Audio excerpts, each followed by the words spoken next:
Começa agora, Café com Política. Uma realização 96 FM e Jornal da Cidade.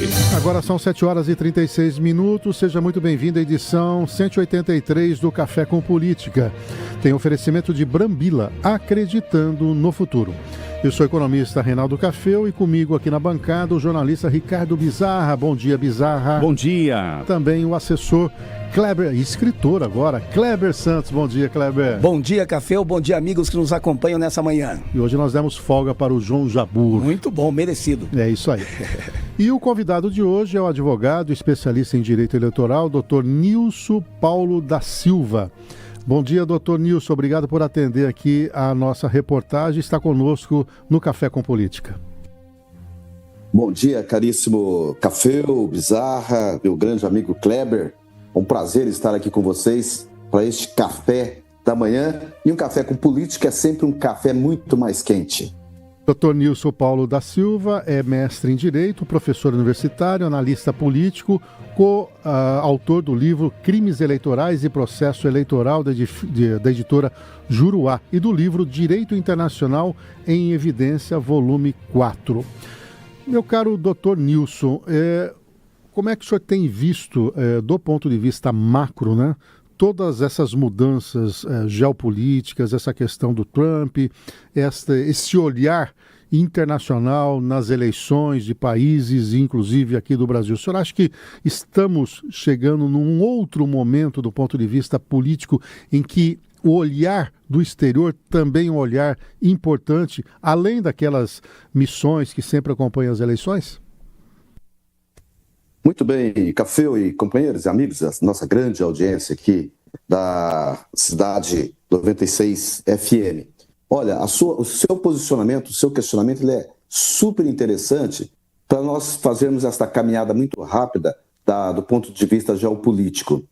De fato, nós temos na política algumas mudanças que são cíclicas. Elas vão mudando, elas vão se alterando de tempo em tempo. Se nós buscarmos pela história, a gente vai verificar que isto sempre ocorre. Nós temos os posicionamentos de direitos, posicionamentos de esquerda, posicionamentos de centro, que vão criando ondas e vão se desenvolvendo por todo o mundo. E se nós dermos uma olhada nos últimos anos, a gente vai verificar que a ideologia que está hoje fazendo a gestão, a governança, praticamente no mundo todo, está ainda em uma grande onda, está ainda buscando essa onda de centro-direita e talvez isto ainda vá se permanecer por um período. Mas isto tudo são movimentos sociais, são os movimentos sociais que vão fazendo isso cada vez mais. Com a velocidade da comunicação, os movimentos eles tendem a chegarem mais rápidos em todos os cantos do mundo. E por esta razão que a gente vê, sim, aí, sem sombra de dúvidas, uma presença muito forte hoje, principalmente do centro-direita em todo o mundo. Feito. Kleber Santos, a sua pergunta. Dr. Nilson, que alegria tê-lo aqui. Tivemos juntos lá em Curitiba, no simpósio, foi muito bacana. O Dr. Nilson é muito respeitado nessa área. Doutor, diante desse mosaico que está aí, direita, esquerda, qual é a sua avaliação, pelo que o senhor tem acompanhado de perto? Claro que dando consultorias na área jurídica, o senhor inclusive está no Paraná, pertinho do Ratinho aí, eu sei que o senhor tem dado muitas opiniões aí no Paraná, opiniões na televisão, no rádio, no jornal. Tem chance, doutor, para esse centro que às vezes se manifesta querendo aparecer e buscar o voto do eleitor brasileiro, ou não? O senhor acha que realmente vai permanecer a polarização? Olha, Kleber e ouvintes, eu não tenho a menor dúvida que nós teremos em 2026, dentro do período da República do Brasil, nós teremos a eleição mais polarizada. Não tenho a menor dúvida em relação a isso, né? De todo o nosso período republicano. Vamos chegar num momento de bastante conflito e bastante confronto. O processo eleitoral é, sem sombra de dúvidas, um processo conflituoso, um processo de muito confronto. E repetindo, né? como nós estamos andando muito rapidamente para também a democratização na comunicação, isso acaba influenciando de forma quase que decisiva. Instantaneamente as pessoas participam, instantaneamente as pessoas buscam as soluções. E é lógico, nós vamos ainda, possivelmente, daqui a pouco voltar a falar sobre a presença da tecnologia no processo eleitoral, sem sombra de dúvidas também, que em 2026 a tecnologia vai estar muito forte, muito presente. E aqui vem a primeira bandeirinha, né? Aqui vem a primeira flag aqui. Com a presença da tecnologia, nós vamos melhorar ou nós vamos piorar os confrontos? Eu acho que a gente vai piorar. A gente vai melhorar na divulgação da informação, mas essa divulgação da informação, ela será de forma informações claras, objetivas, construtivas, mas nós teremos, sem sombra de dúvidas, muitas informações de destruição, de falsidade, fake news sendo desenvolvidas e sendo divulgadas. Vai, portanto, o processo eleitoral se submeter, mas assim, de forma gigante, à própria justiça eleitoral. A justiça eleitoral vai ter muito trabalho durante todo o processo eleitoral. Nós vamos acompanhar e a gente vai presenciar isso. Estamos com o Dr. Nilson Paulo da Silva, ele que é mestre em Direito, professor universitário e também analista político. Agora, Dr. Nilson, nessa mesma vertente, dá a impressão e talvez a constatação de que será inevitável que os candidatos e os partidos tenham um jurídico muito ativo, né? Porque conhecendo a legislação, tendo fake news, tendo limitações, e é quase que meio que incontrolável, né? A destruição de reputações, o que vai ao extremo, aí tem que ter uma agilidade também do Tribunal Superior Eleitoral. O senhor vê que, muito além das assessorias de marketing, a assessoria jurídica deve estar muito presente nessas eleições, né? Olha, Cafeu, o processo eleitoral, ele cada vez mais, ele é um processo jurídico. Ele sempre foi jurídico, mas ele passa cada vez mais, do ponto de vista da organização jurídica, ser um processo altamente desafiador. Então, liderança partidária, pré-candidato, eleitor, sociedade civil, vai estar dentro de um ambiente em que a justiça eleitoral, a organização do processo, ela será extremamente exigente. E, portanto, sem sombra de dúvidas, que o processo, a organização, necessita de profissionais que conheçam do processo, quer seja o profissional jurídico, o profissional de marketing, o profissional de mobilização, o profissional da contabilidade. Pois eu costumo dizer muito para os partidos e principalmente para os candidatos que o eleitor vota, o eleitor deposita o seu voto na urna, mas dependendo da organização dele, os elementos da organização, ou o advogado, ou o contador, ou o coordenador, ou o responsável pelo marketing, pode retirar o voto de dentro da urna. Ou seja, o processo é jurídico, o processo sim necessita de pessoas que tenham bastante conhecimento, não é apenas participar. E esta organização, daqui a pouquinho nós vamos falar, vou trazer alguns números aqui para vocês, com relação, principalmente, inclusive, da própria cidade de Bauru, como que o eleitor se comporta. O eleitor ainda se comporta com muita emoção, e esta é a especialidade do nosso grande amigo Kleber, a emoção que é trazida para o processo eleitoral busca esta responsabilização profissional das pessoas envolvidas no processo eleitoral. Agora, no ponto de vista legal, né, qual vai ser o limite do uso da inteligência artificial? Chega em que ponto? Pois é. Esta é uma boa provocação. Todos nós precisamos aprender a usar a inteligência artificial. Ela ainda é uma novidade. E olha, eu arrisco a dizer que nos próximos 8 meses e meio, que é o período que nós temos para as eleições, 8 meses e meio, a inteligência artificial ainda trará novidades desconhecidas hoje. Então nós vamos ter que nos preparar todos para o processo eleitoral, não é?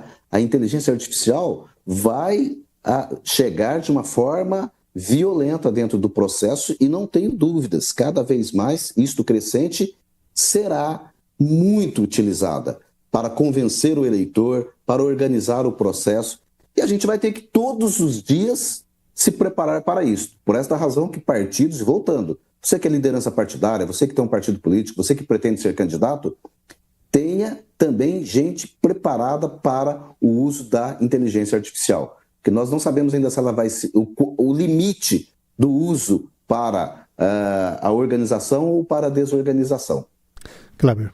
Doutor Nilson, já há clareza na questão do uso da inteligência artificial, no tipo de material que tem que vir escrito lá, que foi utilizada a inteligência artificial. Está se discutindo muito isso, olha, usou inteligência artificial, tem que dizer que usou.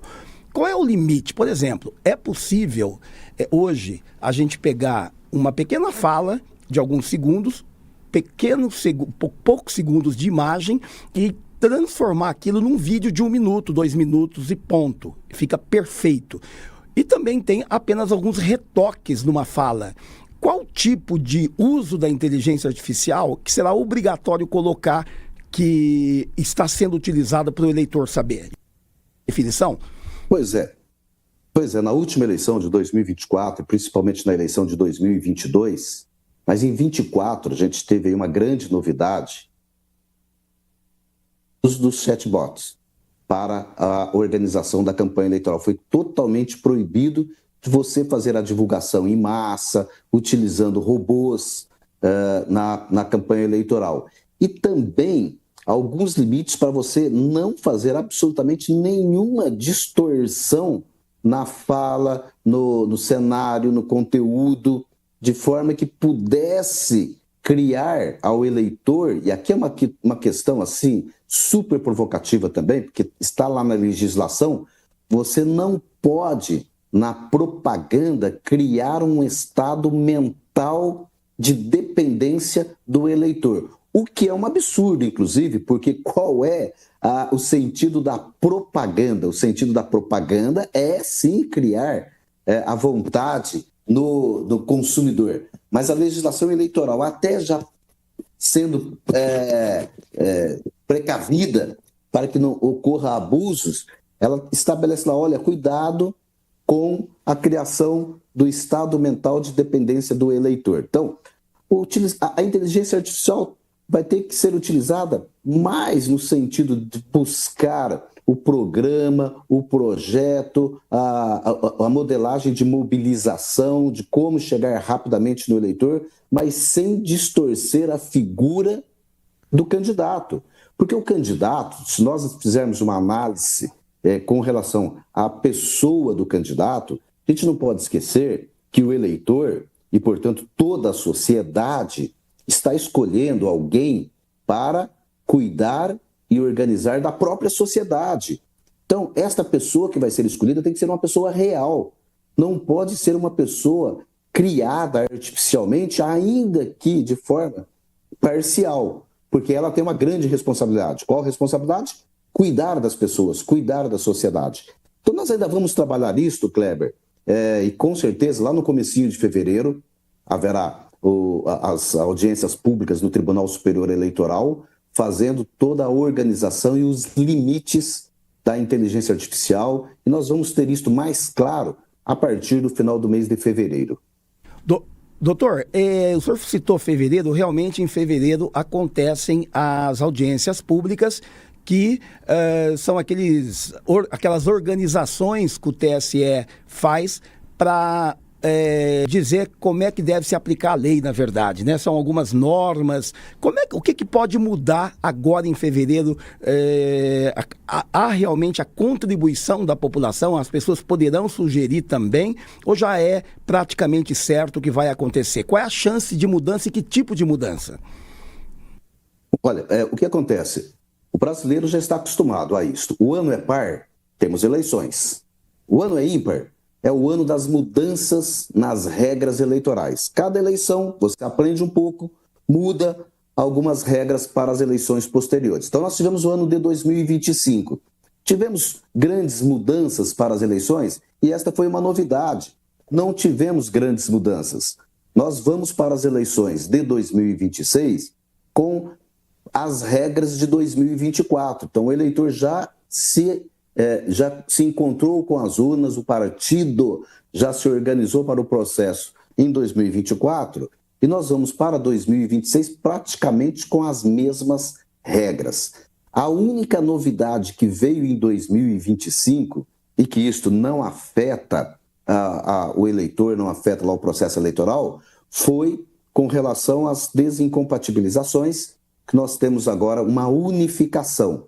Então, o prazo para a desincompatibilização, o prazo para o afastamento de cargos ou de funções está unificado em 6 meses. A partir do dia 4 de abril, nós temos o prazo final para os afastamentos dos ocupantes de função de secretário municipal, estadual, ministro, renúncia de mandatários que precisam renunciar, não são todos que precisam renunciar, apenas prefeito, governador ou, eventualmente, o próprio presidente da República, se forem concorrer a outros cargos, prefeito, governador e presidente, que não parece que não será o caso, se forem concorrer a outros cargos, precisam renunciar.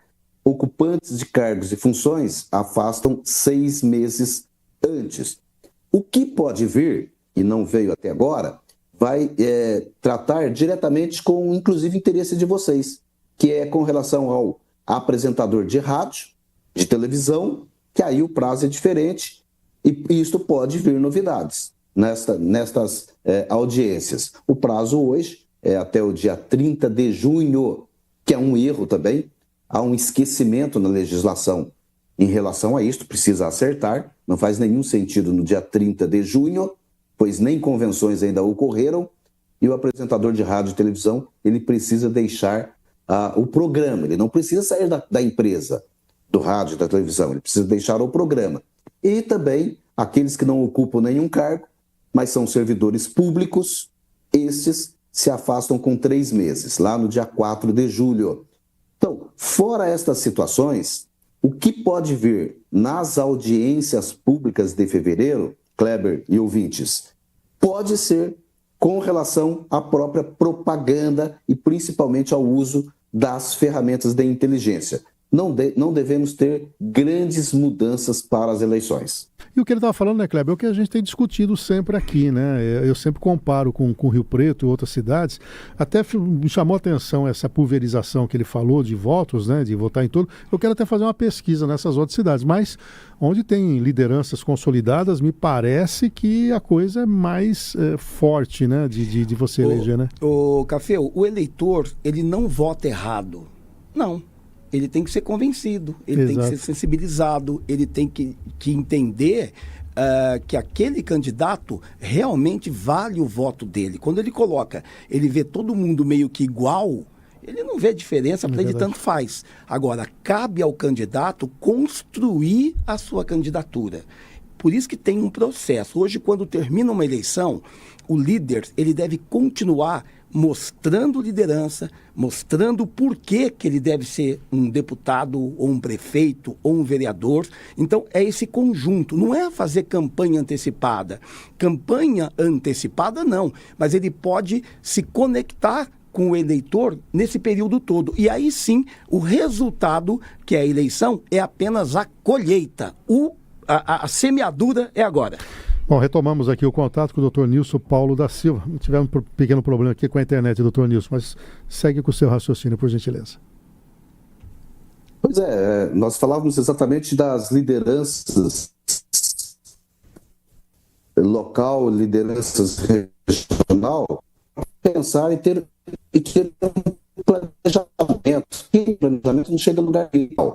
Projeto, os partidos têm seus interesses, isso é natural, é comum, é perfeito, é aceitável, mas o que não é aceitável é não ter um projeto de desenvolvimento local.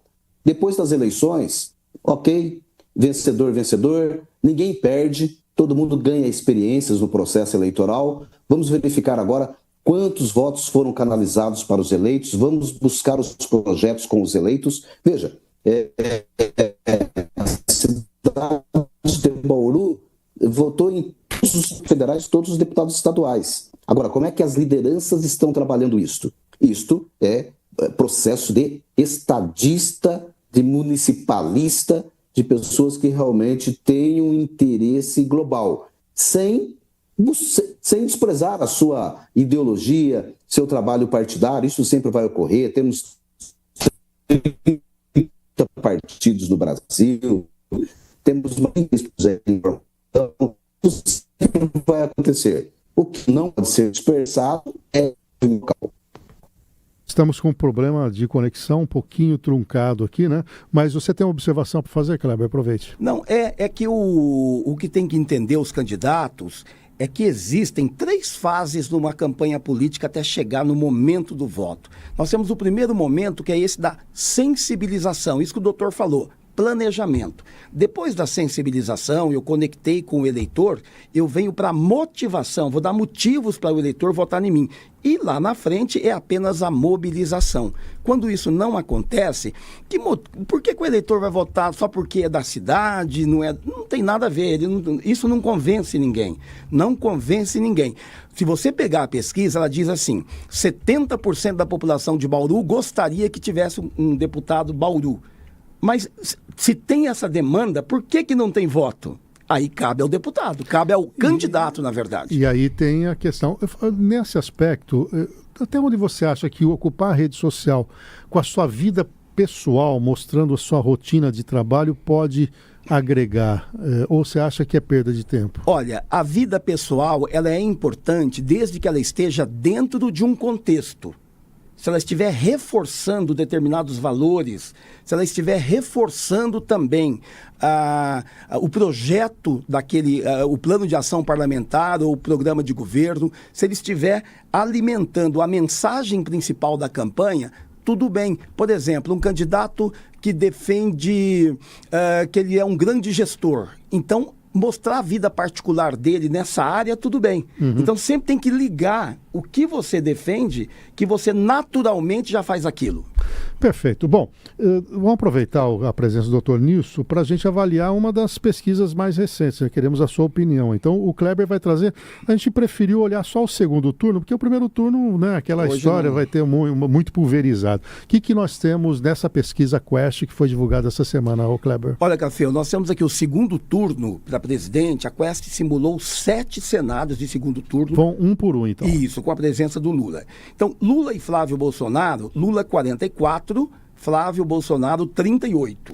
Como é que o senhor vê essa ascensão do Flávio? Eu tenho também defendido uma tese que o Lula participa dessas eleições já há mais de 40 anos, portanto é um nome consagrado nacional e internacionalmente.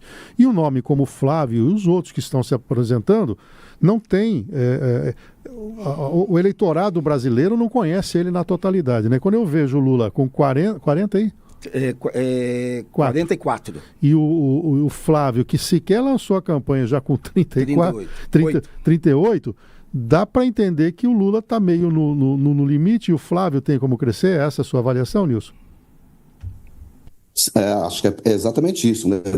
Nós temos o Lula desde 1989 participando de processos eleitorais. Na primeira eleição da redemocratização, o Lula participou, ficou fora quando a Dilma foi presidente, depois ficou também fora das eleições de 2018 e voltou e está aí já no imaginário do eleitor. Nós vamos ter eleitor que quando nasceu o Lula era presidente da República, agora que ele vai pela primeira vez às urnas, o Lula ainda continua sendo presidente da República.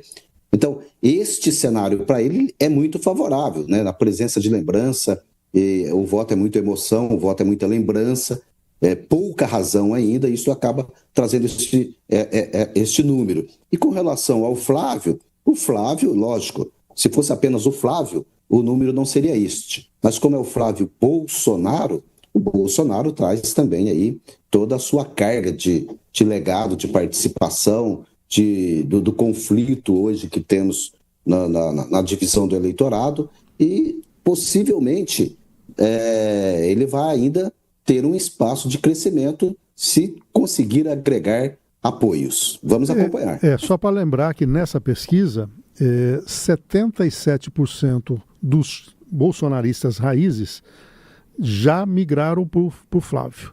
E que, da direita, 48% também já migraram para o Flávio. Ou seja, ele está diminuindo, inclusive diminuiu a rejeição dele. Né? Depois que ele começou a se posicionar, eu sou o Bolsonaro mais light, etc., ele acabou conquistando também uma parte, ou seja, cai a rejeição dele está igual à do Lula, né, semelhante à do Lula, e ainda ele tem um espaço na direita e entre os bolsonaristas raízes. Então é uma candidatura que aparentava, né, Nilson, que veio meio para dar uma contornada, mas parece que está se confirmando mesmo como viável, né? Exatamente, ela vem como uma candidatura despretensiosa, até em um universo ali, Tarcísio, Zema, Ratinho, Caiado, e quem é? Não, calma lá, então eu serei candidato. E vamos ver o que acontece. E a jogada, neste primeiro momento, parece que está ganhando musculatura. Então, vai depender agora, que quando toda ação tem reação. O processo vai ser um afunilamento bastante intenso. Tanto é verdade que o Lewandowski, o último ato dele foi denunciar o Flávio por uma eventual difamação ligando Lula ao Maduro. Qual outro cenário que nós tivemos, Kleber? Nós temos agora Lula e Tarcísio. O Lula, 45%, o Tarcísio, 39%. E o Tarcísio, né, Nilson, me parece bastante fiel a essa história toda. Eu acho que o Centrão ficou muito de olho nele, a Faria Lima também, pelo posicionamento mais moderado. Ele é alguém que pode dar uma ruptura no atual modelo econômico brasileiro, sendo mais racional com os gastos públicos, levando o país para uma modernidade. E ele teria sido eleito ali. E aquela indefinição do Bolsonaro dava margem para especular. Eu acho que com a decisão do Bolsonaro, não só ele coloca alguém da família, mas como se protege também com algum tipo de protagonismo, né? Porque havia sempre, acho que na ótica da família Bolsonaro, aquela história. O Tarcísio se elege, vão esquecer de mim aqui na cadeia, né? E com o filho dele, com o sobrenome dele, a coisa, ônus e bônus, né? De ter o sobrenome Bolsonaro. Mas o Tarcísio me parece que vai seguir um caminho que a família Bolsonaro indicar, né? Pois é, o Tarcísio tem a grande vantagem de ser o governador do maior estado brasileiro, maior colégio eleitoral, e também o Tarcísio tem a vantagem de ter já participado dos governos, tanto do PT quanto do governo do Bolsonaro, e ele conseguiu fazer ali uma proteção em seu nome. Eu sempre digo o seguinte, na pré-campanha, quem é pré-candidato tem que dizer que é pré-candidato. Na pré-campanha, o pré-candidato não pode se esconder, tem que aparecer. Talvez aquela indefinição, a indecisão do Tarcísio ali, se avançava ou se ficava em São Paulo, acabou criando também aí esta oportunidade para o Flávio. É ainda um nome com muita reserva, é um nome ainda que vai se apresentar, se não for agora, no futuro, com uma grande possibilidade de chegada à presidência, né? Você tem o registro histórico, a gente busca a história, mas isto também, para o resultado político, ele não é decisivo, não é como no futebol também, você busca os últimos resultados para ver a possibilidade do resultado futuro. O que é que os analistas, os estudiosos acabam analisando? Olha, nós não temos um governador de São Paulo eleito presidente da República desde 1960, né? Foi Jânio Quadros. De lá para cá, nenhum outro governador de São Paulo se elegeu presidente da República. Isto diz alguma coisa? Isto diz apenas de análises. Cada momento é um momento, até porque os eleitores são outros também. Mas esta é a situação. Bom, rapidinho, estamos indo para a reta final. Só um quadro, já que nós estamos com alguém do Paraná, né? Entre o Lula e o Ratinho Júnior. Lula 43%, Lula 43%, Ratinho Júnior 36%. Ratinho entra na parada, mesmo que eventualmente o Flávio seja essa sua leitura, Nilson? Olha, as informações também no Paraná, mesma situação. Ratinho realmente vai ser candidato, Ratinho não será candidato, mas as últimas informações aqui do Paraná são as seguintes.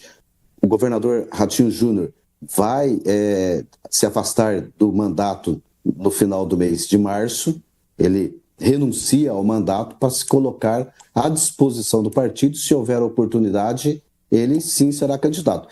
Se toda a direita, centro e direita se reunir em nome do Ratinho, do Zema, do Caiado, eu acho que tem musculatura. O Ratinho fez um bom governo no estado do Paraná, isto vai trazer a ele. Tem um cabo eleitoral também conhecido no Brasil tudo, que vai ajudá-lo, que é o próprio pai, né, o apresentador Ratinho.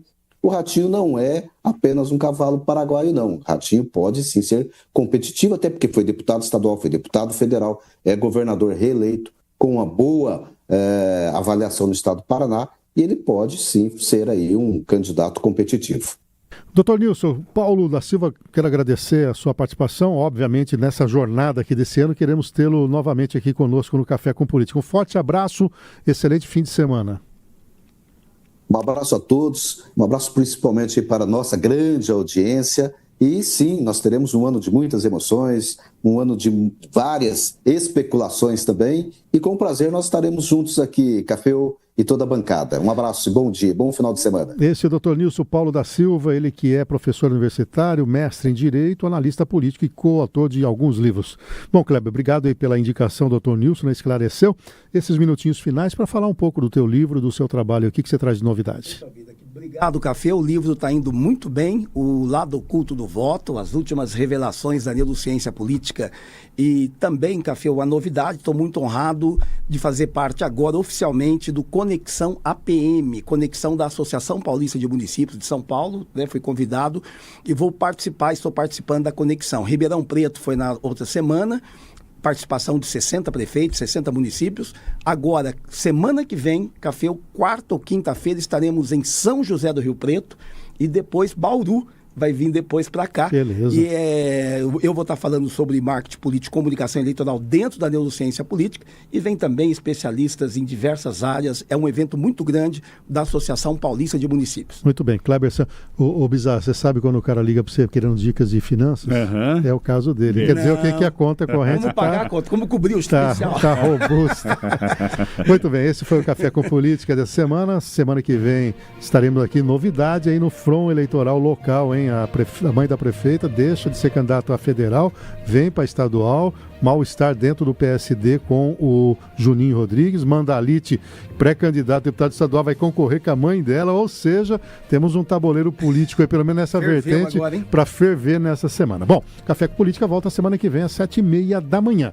Eu volto com o Bizarro na segunda-feira, às 6 horas da manhã, no Cidade 360. E a você uma excelente sexta-feira, um ótimo final de semana. A gente volta a se falar na segunda. Tchau, tchau.